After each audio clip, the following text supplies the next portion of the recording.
junto a ti, Señor, están alabándote y glorificándote, Dios mío. Gracias por esta lluvia tan hermosa, gracias por todo lo que nos has regalado, Señor. Te damos gracias en el santo nombre de Cristo Jesús. Amén y amén. Esta la voz, vamos a decir aleluya, todos juntos. La voz dice aleluya. Amén de aleluya.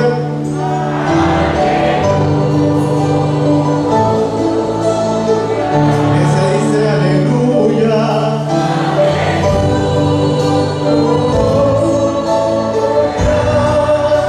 Jesús me hace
como siempre, pues antes que todo mis mejores deseos para ustedes, que Dios les guarde, que el Señor les bendiga. El tema que hoy vamos a tratar se llama Conociendo a Jesús como mi Señor. Y nos vamos a ubicar en el texto bíblico que tenemos en Mateo capítulo 7, en el versículo 21. Ese es el versículo madre que vamos a tratar, ese es el versículo base que nosotros vamos a analizar, a estudiar, a indagar. Pero además de eso vamos a utilizar el versículo 22, vamos a utilizar también el versículo 23, porque no podemos simplemente agarrar un solo versículo y sacarlo del contexto y de allí hacerlo, sino tenemos que tanto tomar los versículos posteriores allí si es posible hasta los anteriores.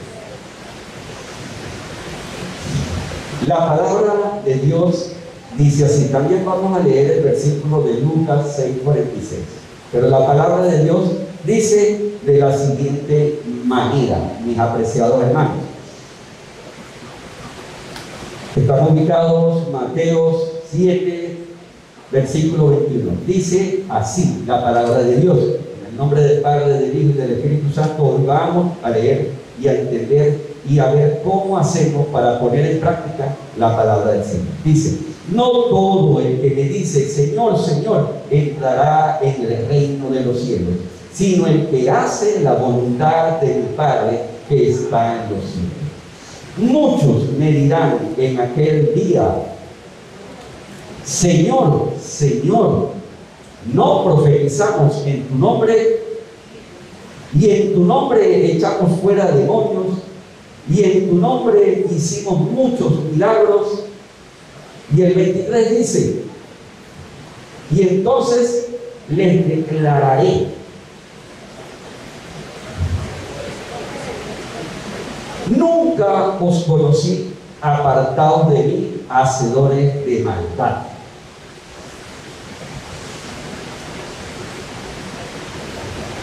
Lucas 6:46.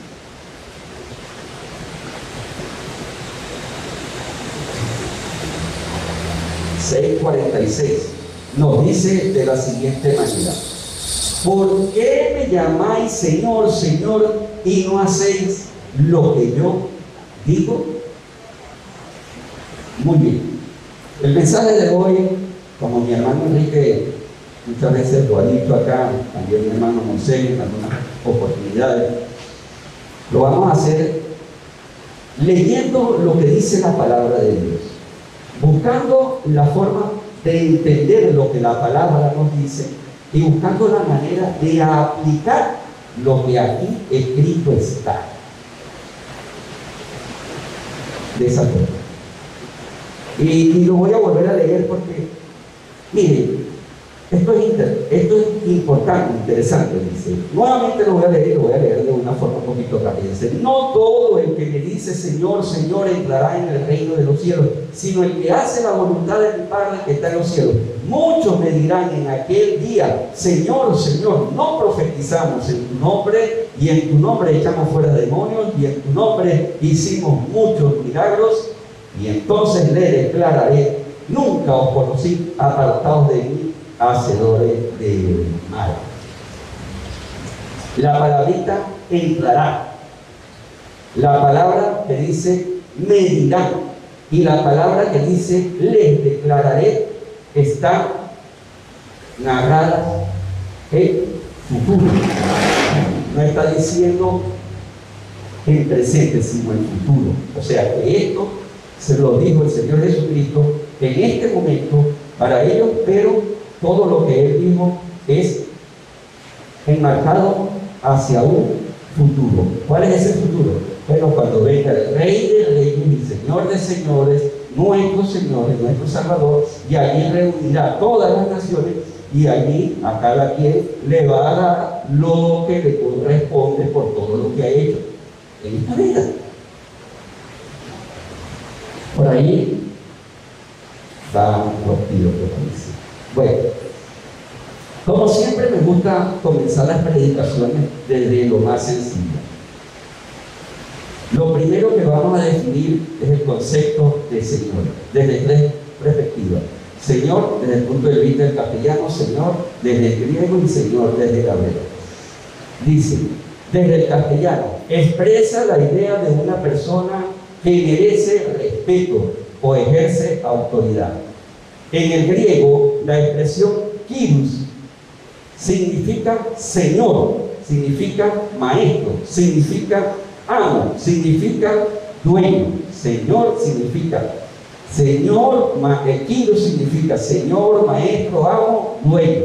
Y para los cristianos el kyrios era usado como un sinónimo de Dios o Jesús.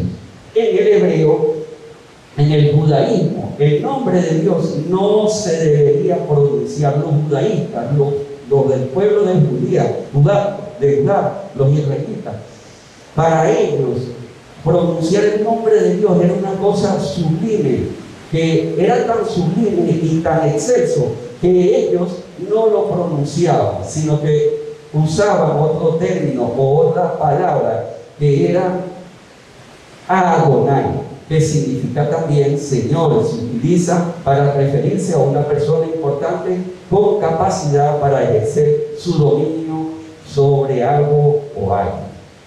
Voy a señalar algunos títulos que se le daban al Señor Jesucristo. Entre ellos tenemos Cristo, Hijo de hombre, Hijo de Dios, Hijo de David, gran sumo sacerdote. Se le dice Alfa y Omega, Maestro, Rabí, Rosa de Sarón, Abogado, León de Judá, Cordero de Dios. Pero para este caso vamos a utilizar el nombre del Señor. El otro punto que acá voy a tratar, los diferentes términos utilizados de tres maneras distintas en el Nuevo Testamento. La primera de ellas, como una costumbre cordial y amable de dirigirse a alguien. En Mateo, ahí mismo, capítulo 8, versículo 5 al 8, Jesús dice: sana a un siervo del centurión. Y dice la palabra de esta manera: entrando Jesús en Capernaum, vio a un centurión rondándole y diciendo: Señor, mi criado está postrado en casa, paralítico, gravemente atormentado. Y Jesús le dijo: yo iré y le sanaré. Respondiendo el centurión le dijo: Señor, no soy digno de que entres bajo mi techo, solamente di la palabra y mi criado sanará. Tome esto porque esto se está haciendo en el Imperio Romano. Y a cualquier persona no se le podía llamar Señor. Ahora imagínense ustedes que este Señor que está aquí, que es un centurión, está reconociendo la señoría de Jesucristo. Dice: Señor, yo no soy digno de que tú entres en mi casa. Díganos ahora. Y él siempre sanará. Al único que se le decía Señor en ese tiempo allá era el César. Es más, el que no reconocía al César, digno de muerte, como Señor. El segundo se refiere al dueño de un esclavo o señor. En este caso se aplica a Jesús en un sentido figurativo. Anteriormente nosotros mismos éramos esclavos del pecado, pero el Señor Jesucristo nos compró con su sangre preciosa y nos liberó de la esclavitud. Ahora somos siervos del Señor. Romanos 8:16. Somos siervos, pero acá se cambió la palabra. No es que somos siervos, nosotros somos esclavos del Señor Jesucristo, pero Él no lo quiere denotar como esclavos, sino como siervos, como amigos de Él.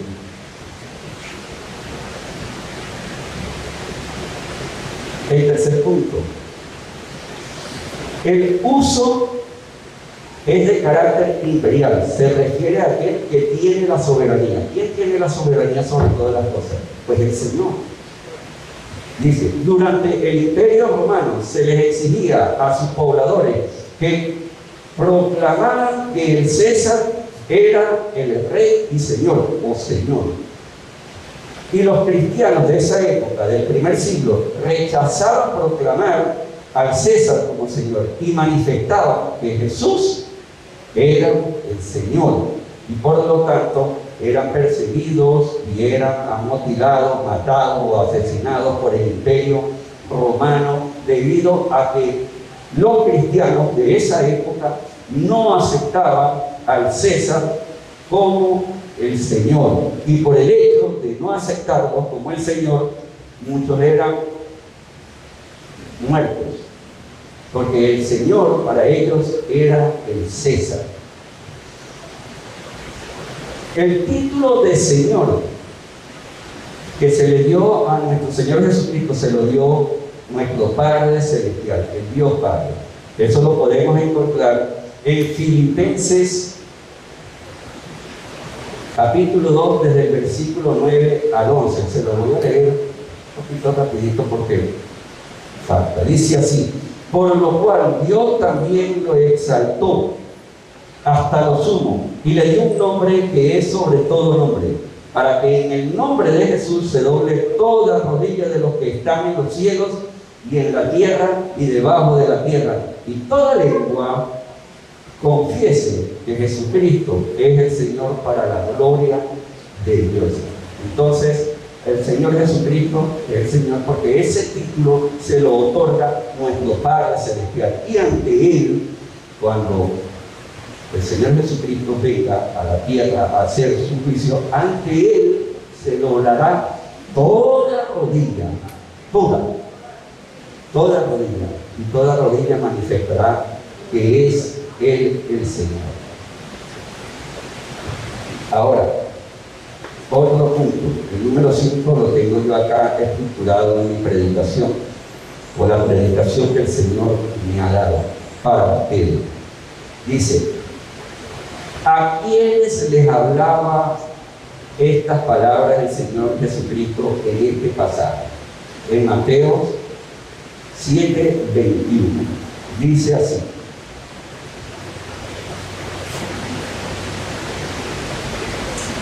en Mateo 7:21 dice así: no todo el que me dice Señor, Señor entrará en el reino de los cielos.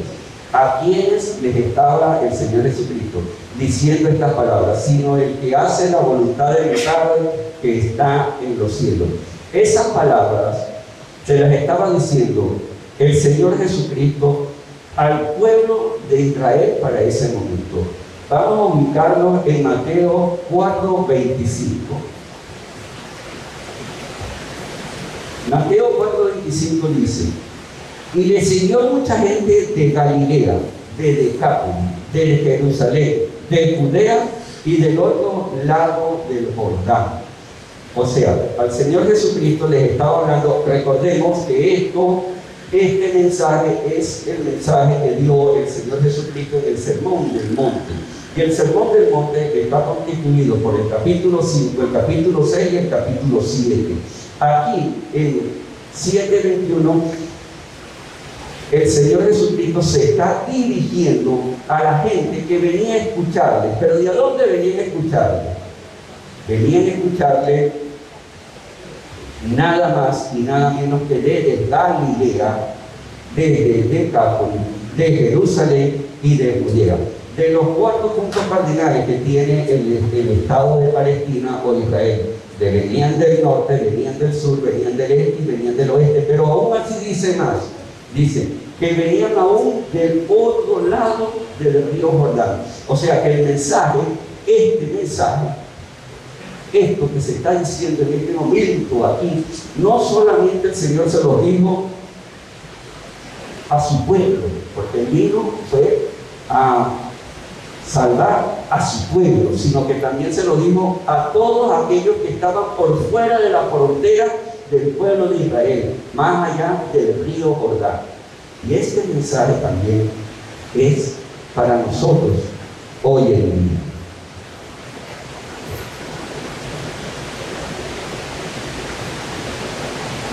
Vamos al punto 0. ¿Por qué el Señor Jesús les dice esto? ¿Por qué el Señor Jesús le dice esto a estas personas? Porque les dice: no todo el que me llame Señor, Señor,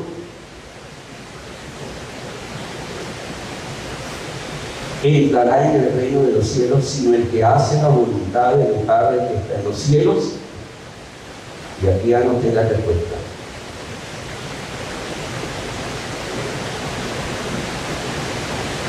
Porque ellos simple y sencillamente no lo hacían de corazón, ellos lo hacían de los labios para afuera, siempre buscando, más vale buscaban las fallas del Señor Jesucristo para ver cómo hacían para ensuciarlo. El Señor Jesucristo entonces les dice estas palabras, porque ellos sencillamente no querían hacer la voluntad de Dios, no deseaban en lo más íntimo de su corazón aceptar la buena voluntad de Dios, que es agradable y perfecta. Ese es el motivo por los cuales ellos no querían o no aceptaban la palabra del Señor Jesucristo. Hay en Mateo 15, 8 al 11.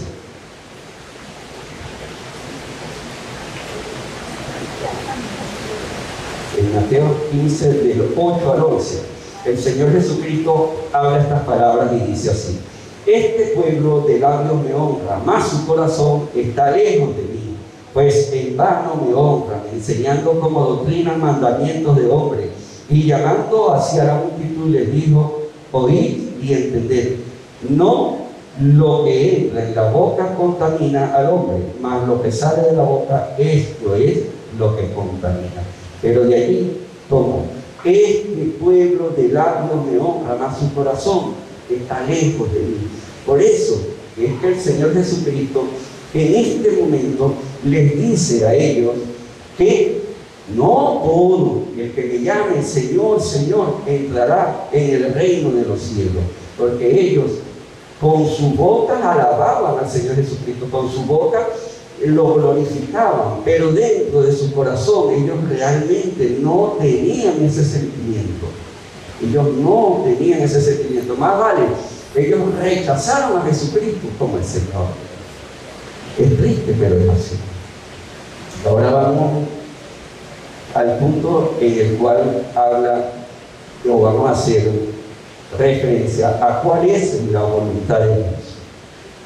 ¿Cuál es la voluntad de Dios para con nosotros? Porque dice aquí el texto: no todo el que me diga, Señor, Señor, y discúlpame que lo repita tantas veces, pero quiero que se lo lleven en la memoria, entrará en el reino de los cielos, sino el que hace la voluntad de mi Padre que está en los cielos. Muy bien. ¿Cuál es la voluntad de nuestro Padre Celestial que está en los cielos? Romanos 12, capítulo 12, versículo 2 nos dice: no os conforméis a este siglo, sino transformaos por medio de la renovación de vuestro entendimiento, para que comprobéis cuál sea la buena voluntad de Dios, agradable y perfecta. Dios, no nos conformemos a este mundo, no nos adaptemos a este mundo. Con esto no quiero decir que no vamos a aspirar a tener un carro, una casa, un terreno, o no vamos a decir, no, como no nos tenemos que conformar a este mundo, como vaya viniendo, vamos viendo. No es eso, hermano. No es eso, no es dejarse arrastrar por las cosas mundanas que nos pueden perjudicar. Es como dice acá, sino que nos transformemos por medio de la renovación de vuestro entendimiento. ¿Y cómo nos vamos a transformar nosotros? ¿Cómo vamos a transformar nuestro entendimiento? Bueno, leyendo la palabra de Dios, escudriñando las Escrituras. Porque si nosotros escudriñamos y leemos la palabra de Dios, ellas nos van a ir indicando poco a poco cuál es la voluntad de Dios para con respecto a nosotros. ¿Cuál es la buena voluntad de Dios? La buena voluntad de Dios es perfecta y agradable. Y nosotros como cristianos, pues debemos sujetarnos a hacer la voluntad de Dios, a cumplir con lo que el Señor establece en la palabra. Otro punto es que el que está en primera de Juan, capítulo 2, versículos 15 al 17. Dice así: no améis al mundo ni las cosas que están en el mundo. Si alguno ama al mundo, el amor del Padre no está en él. Porque todo lo que hay en el mundo, los deseos de la carne, los deseos de los ojos, la vanagloria de la vida, no provienen del Padre, sino del mundo. Y el mundo pasa y su deseo, pero el que hace la voluntad de Dios permanece para siempre.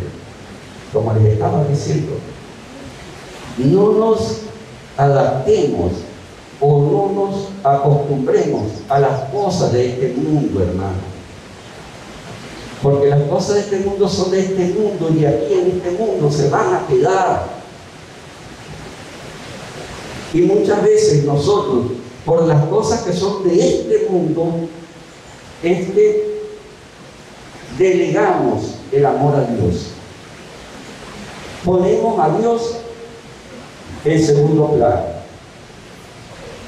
y no le buscamos. Y ahí es donde está la pregunta: ¿quién es el Señor de nuestras vidas? ¿A quién realmente servimos? ¿Quién gobierna nuestro ser, nuestra vida?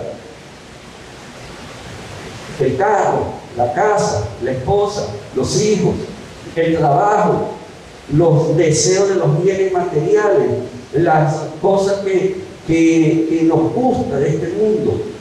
Eso es lo que gobierna nuestra vida. O nuestra vida está gobernada por nuestro Padre Celestial, por nuestro Señor Jesucristo. Le estamos dando la importancia que el Señor Jesucristo se merece en nuestras vidas. El Señor Jesucristo debe ser nuestro dueño, debe ser nuestro amo, debe ser nuestro gobernante. El Señor Jesucristo debe ser todo para nosotros. Y después de Él, entonces sí, busquemos las otras cosas. No quiero decir con esto de que, no, aquel hermano ayer dice que no amemos las cosas de este mundo, y usted tenga la oportunidad de adquirir una casa o un carro, o tener una buena esposa, tener sus buenos hijos. No, porque esas son cosas de este mundo. Ellas se van a quedar aquí. Yo me estoy refiriendo al término espiritual, al ámbito de lo espiritual de uno.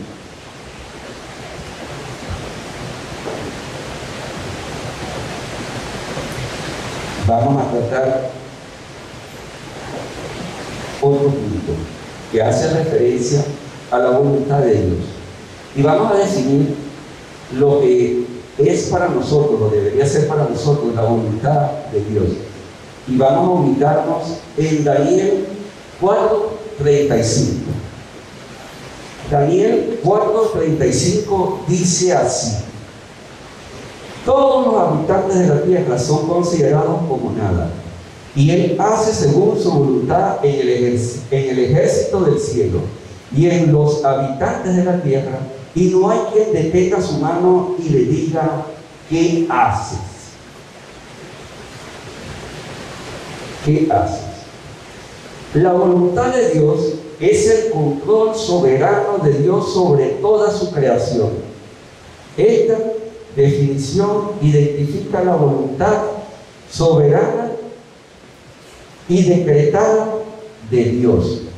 Y tomo este punto porque a veces Dios ya tiene estipulado qué es lo que va a ocurrir, o ya tiene predestinadas las cosas que van a suceder. Y entonces mi persona, con respecto a algún tipo de situación, viene y levanta la mano y dice: yo decreto que este hermanito se va a sanar en el nombre de Dios. Y yo les pregunto, mi hermano, ¿quiénes somos nosotros para decretar?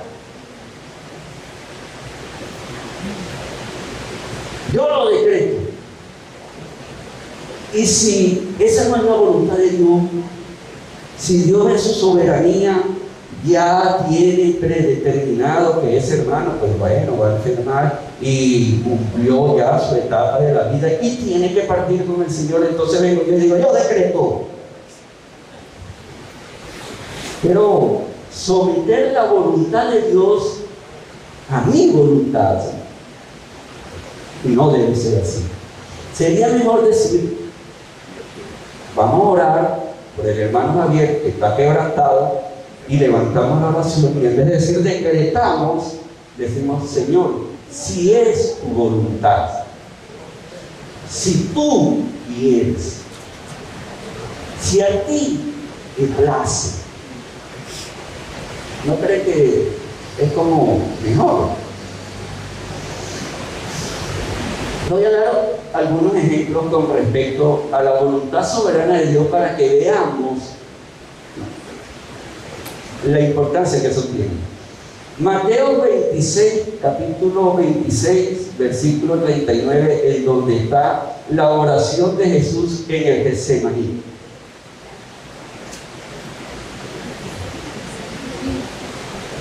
Este es un ejemplo.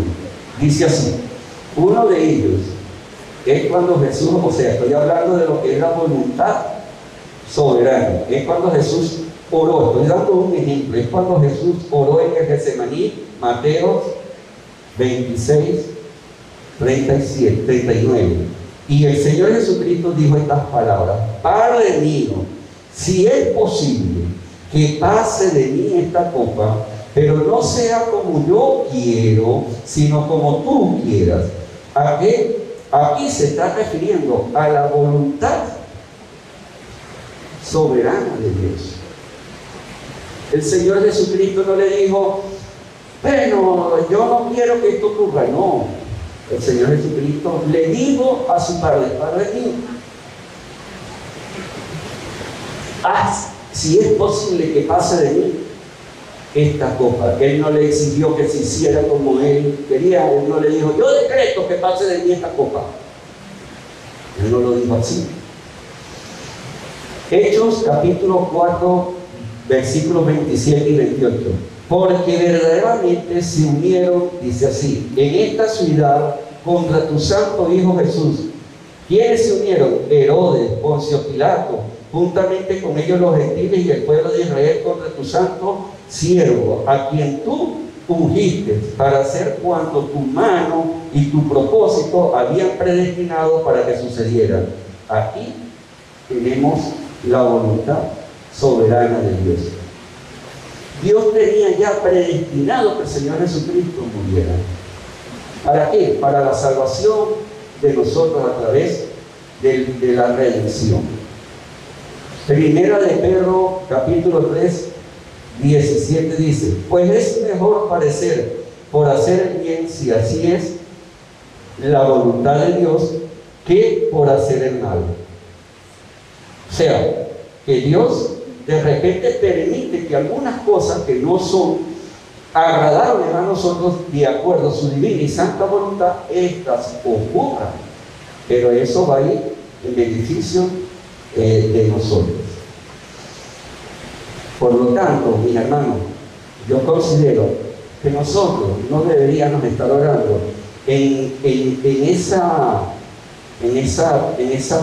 sintonía, decretando y declarando cosas que nosotros en realidad no sabemos, porque Dios las tiene ya predestinadas de una manera y nosotros no podemos doblegar la voluntad de Dios a nuestra voluntad, porque no le podemos decir a Dios: ¿por qué existe esto?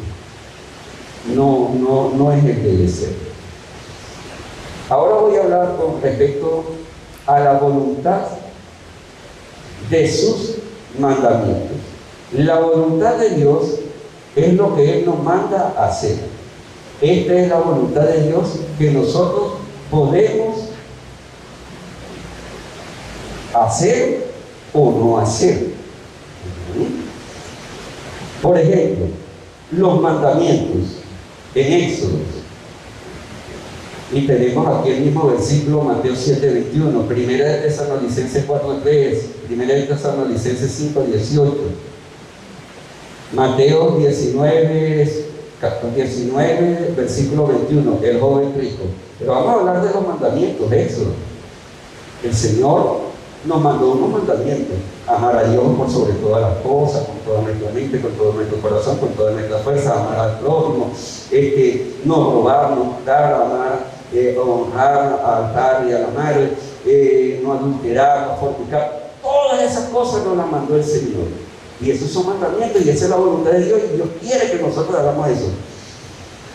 Pero a veces ocurre que no las hacemos. Esa es la voluntad de Dios, que nosotros podemos o no podemos hacer o no podemos hacer. Dios quisiera que todos nosotros hiciéramos todos los mandamientos y entendiéramos correctamente, pero a veces nosotros desobedecemos y entonces pecamos. Y para eso entonces vino el Señor Jesucristo a nuestra vida, para que si nosotros pecáramos, en el nombre de Él tenemos abogado allá en el cielo para defendernos de nuestros pecados, pero pecados circunstanciales, los pecados que yo todo el tiempo esté allí, porque me vuelvo a practicar del pecado, y no es la idea. Primera de Tesalonicenses 4:3 dice: pues la voluntad de Dios es vuestra santificación, y que os apartéis de la fornicación. Dios ordena o manda que seamos santos, santificados, que tengamos pureza sexual. Aquí tenemos su voluntad y Él la toma en cuenta como un mandamiento, pero ¿cuántos de nosotros obedece eso? Y le voy a decir a los jóvenes, porque a mí me pasó, yo también fui joven, y yo creí en el Señor siendo joven. ¿Y qué pasaba cuando me reunía con mis amigos? Me decían: ¿qué pasa, Javier? ¿Vos no tenés novia? No tengo novia.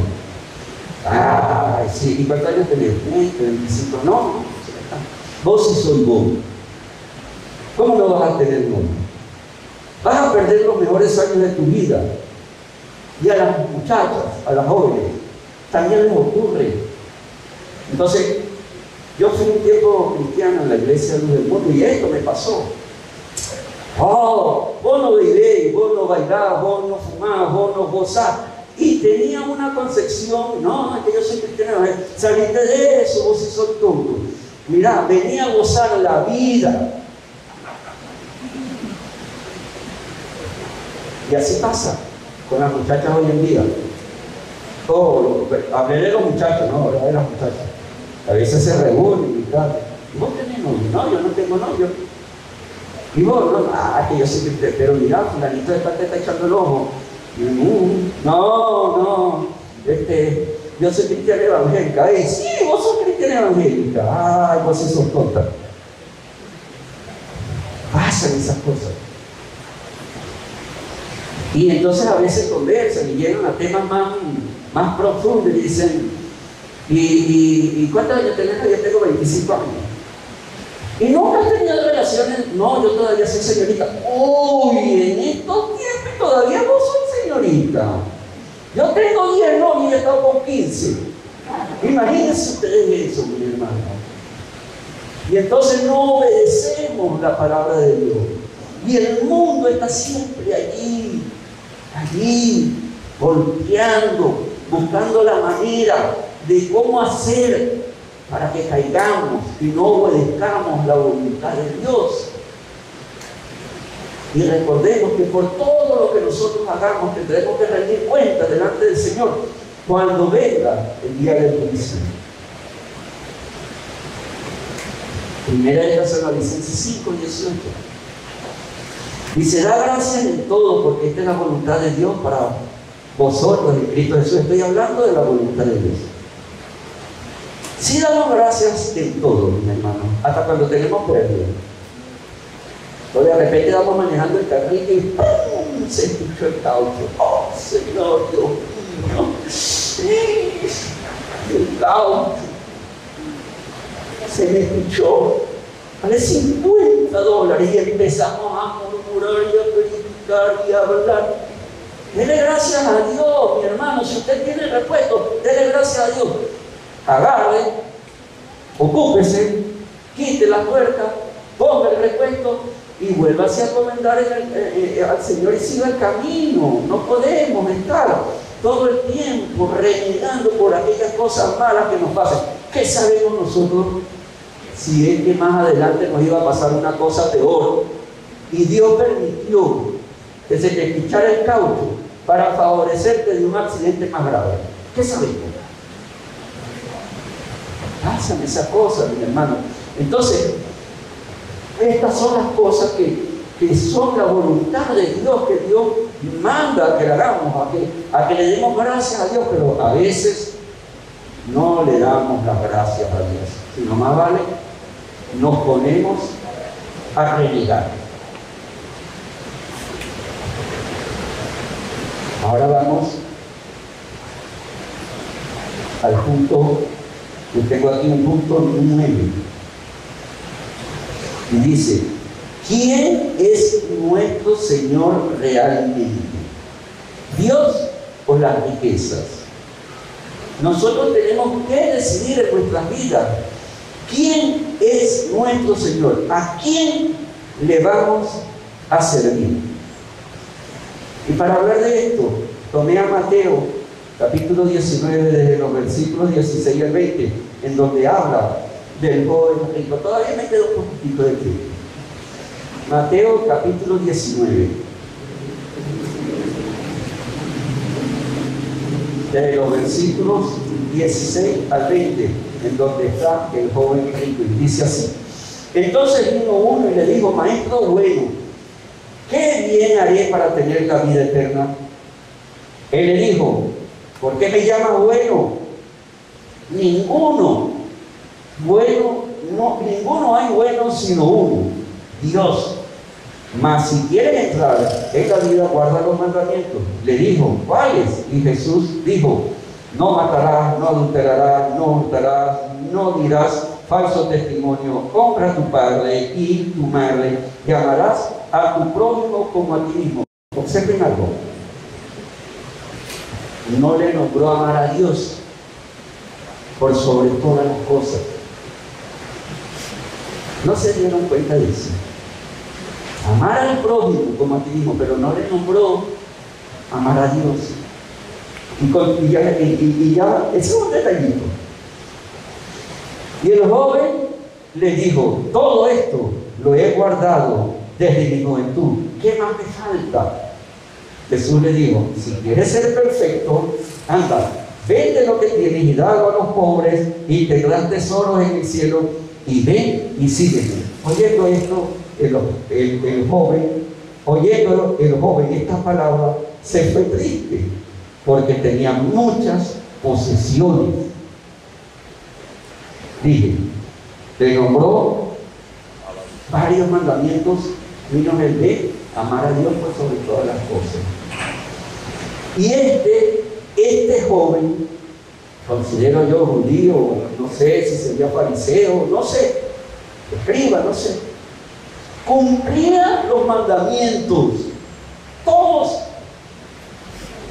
Amaba a su prójimo, no robaba, todos los mandamientos, pero le faltaba uno solo, que es el más importante de todos, y es el que nosotros tenemos que tomar en cuenta, porque nosotros tenemos que amar a Dios por sobre todas las cosas, hermano. Todo. Cuando este hombre que tenía tanta riqueza, el Señor Jesucristo le dijo, anda, vende todo lo que tienes, regálalo a los pobres y sígueme, no quiso. Porque su mirada, su corazón, su vida estaba puesta en las cosas terrenales, en las cosas de aquí, de esta tierra. Hermano, ¿dónde está puesta nuestra vida? ¿Dónde está puesto nuestro corazón? ¿A quién queremos servir? ¿Quién es el que debe ser nuestro gobernante? ¿Quién es nuestro amo? ¿Quién es nuestro dueño? No nos compró el Señor Jesucristo con su sangre preciosa. Si eso no hubiese sido así, ¿de qué sirve tener carro, tener casa, tener dinero, tener posesiones, tener todo? ¿De qué sirve? Si vas a perder tu alma. Dios quiera que aquí haya un amigo y esté escuchando esas palabras y decida en el día de hoy poner su vida en las manos del Señor, porque de nada nos sirve, hermano, que tengamos el mundo entero y perder nuestras almas por no servirle al Señor. Es triste que este hombre tuvo la oportunidad de disfrutar del reino de Dios y no lo quiso hacer, porque consideró que era más lo que tenía aquí en la tierra que lo que iba a tener con el Padre Celestial allá en el reino de los cielos y con nuestro Señor Jesucristo. El Señor nos ayude. Y luego ya, para ir concluyendo, el último punto dice, que es el versículo 22, muchos me dirán en aquel día, Señor, Señor, ¿no profetizamos en tu nombre? Y en tu nombre echamos fuera demonios, y en tu nombre hicimos muchos milagros. Recordemos que estas palabras las estaba diciendo el Señor Jesucristo en el Sermón del Monte al pueblo de Jerusalén, pueblo de Palestina y a todos los que estaban por fuera, pero también estas palabras son para nosotros. Recapacitemos y pensemos en qué es lo que estamos haciendo, porque no vaya a ser que estamos pensando que porque nosotros estamos haciendo obras nos vamos a presentar delante de Dios y vamos a decir, pero es que yo predicaba, y cuán bueno predicaba, y es que yo echaba fuera demonios en el nombre, en tu nombre, y además de eso, no, yo hacía milagros, yo sí tenía poder. Y el Señor le diga, no se vista porque no va.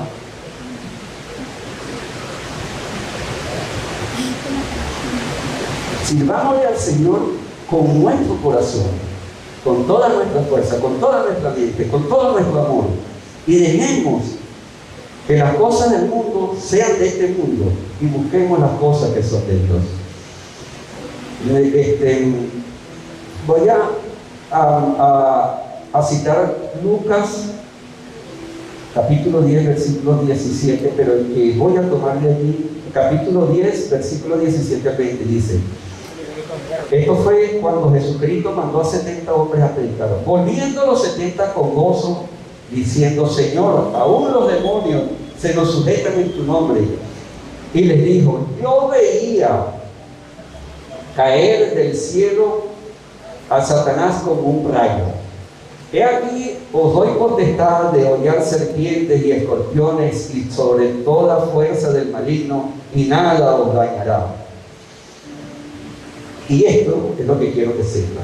Pero no os regocijéis de que los espíritus se sujeten, sino regocijaos de que vuestros nombres estén escritos en el reino de los cielos.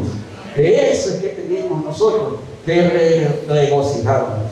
No de que yo predique bonito, no de que yo eche fuera demonios, no de que yo imponga las manos y saco, no.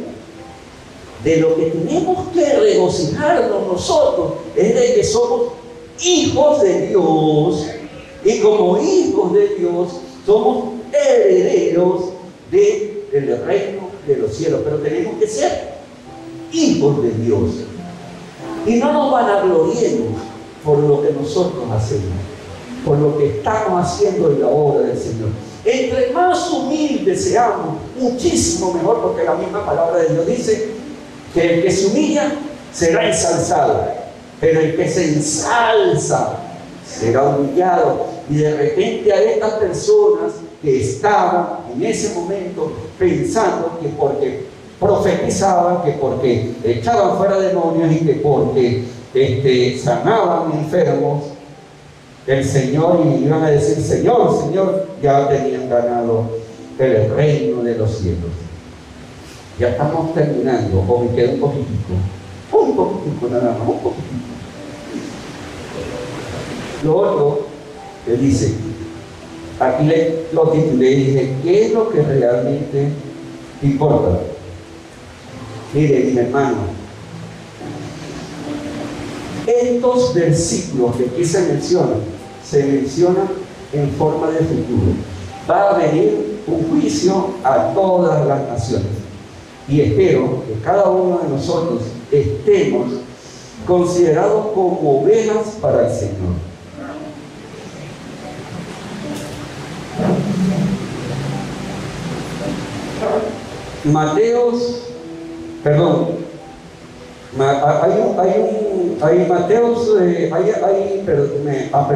Aquí lo tengo. Mateo 25, del 31 al 46, habla del juicio de las naciones. Y no lo voy a leer todo porque es extenso. Pero ahí dice que el Señor apartará las ovejas de los cabritos. Y a los que están a su derecha, que van a venir siendo las ovejas, les va a decir de esta manera: venid, benditos de mi Padre, heredad el reino preparado para vosotros desde la fundación del mundo. Porque tuve hambre y me diste de comer, tuve sed, me diste de beber, fui forastero, me diste, me recogiste, estuve desnudo, me cubriste, estuve enfermo, me visitaste en la cárcel y viniste a mí. Y a quien le decía esto, le dijeron al Señor Jesucristo: ¿y cuándo hicimos nosotros todas estas cosas? Bueno, cuando la hiciste con uno de mis pequeñitos, la hiciste conmigo. Por eso el Señor les dice, o les va a decir, en aquel día en el cual se haya de realizar el juicio de todas las naciones: venid, benditos de mi Padre, heredad el reino preparado para vosotros desde la fundación del mundo. Pero a los cabritos, a los que andan desordenadamente, a los que simplemente andan pensando, ilustrando o queriendo figurar de una manera que no son, les va a decir todo lo contrario. Los va a apartar y les va a decir, como dice Mateo 7:23: y entonces le declararé: nunca os conocí, apartados de mí, hacedores de maldad. Mis hermanos, Dios les bendiga y que el Señor les guarde. Este fue el mensaje que el Señor me dio hoy para ustedes. Y saliendo de mi casa, vi una oración escrita en una pared que decía más o menos esto: Señor, te acepto como mi Salvador, perdona mis pecados y ayúdame a obedecer tus mandamientos. Y me gustó porque reconoce al Señor Jesús como su Salvador, le pide que perdone sus pecados y le dice que por favor lo ayude a que pueda hacer la voluntad de Dios. Y la voluntad de Dios tenemos que hacerla ahorita, hermanos, en tiempo presente, no lo dejemos para mañana. Que Dios les bendiga y que el Señor les guarde. Muchas gracias.